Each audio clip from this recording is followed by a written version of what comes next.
Assalomu alaykum.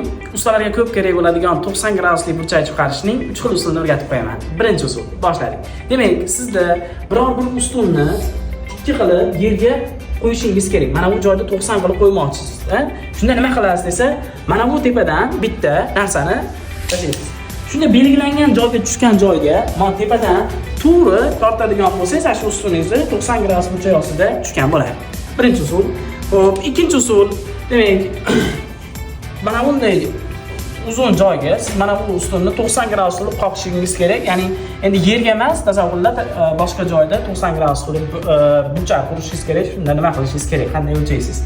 Xo'p, mana bu joydan ikkala tarafga bir xil uzunlikdagi iplarni tortib olasiz. Misol uchun bu yer ham 3 metr, bu yer ham 3 metr bo'lsin.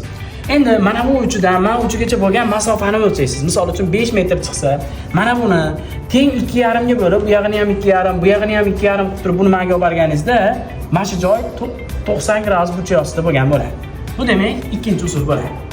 Boshladik. Uchinchi usul. Demak, sizda mana bu joy bilan mana bu joyda 90 gradusli qilib burchak chiqarishingiz kerak bo'ladi. Shunda nima qilish kerak?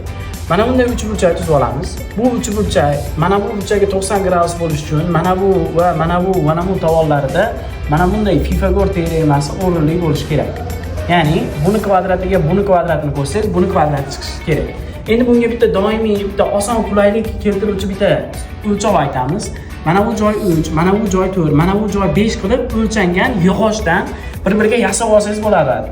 Sababi 3 kvadrati 9, 4 kvadrati 16, 5 kvadrati 25. Mana 9 ga 16 ni qo'shsangiz 25 chiqadi. Ya'ni 3 4 5 qilib yog'ochlardan yasab olganingizda mana bu joy 90 gradus bo'ladi.